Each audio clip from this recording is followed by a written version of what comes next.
ম্যাচের টি-20 সিরিজের প্রথম ম্যাচে আজকে মুখোমুখি হয়েছে দুদল। আজকে ম্যাচের শুরুতে টসে জিতে বল করার সিদ্ধান্ত নেয় বাংলাদেশি অধিনায়ক নাজমুল হোসেন শান্ত।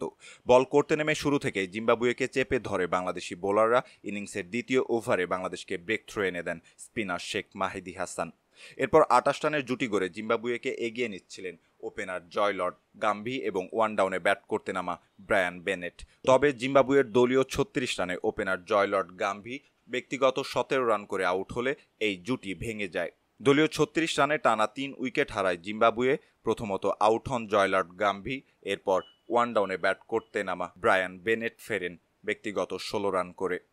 রানের খাতা খোলার আগেই স্পিনার শেখ মাহিদি হাসানের শিকার হয়ে সিকান্দার রাজা ফিরে যান প্যাভিলিয়নে। এরপর দলীয় 38 রানে জোড়া উইকেট হারায় জিম্বাবুয়ে। শেন উইলিয়ামসন ফিরে যান ব্যক্তিগত 0 রান করে। রায়ান বার্লো রানের খাতা খোলার আগেই ধরেছেন প্যাভিলিয়নের পথ। শেষ দিকে জিম্বাবুয়ের পক্ষে ব্যাট হাতে লড়াই করেন ওয়েলিংটন মাসাকাজ্জা এবং মাদান্ডে। ক্লাইভ মাদান্ডে ব্যক্তিগত 39 বল থেকে 43 রান করে দলীয় 116 রানে আউট হন। আর এতেই 20 ওভার শেষে অল আউট হওয়ার আগে 123 রান সংগ্রহ করে জিম্বাবুয়ে। বাংলাদেশের পক্ষে তাসকিন আহমেদ 4 ওভারে 14 রান খরচায় 3 উইকেট শিকার করেন। এছাড়া সমান 3 উইকেট শিকার করেন মোহাম্মদ সাইফুদ্দিন।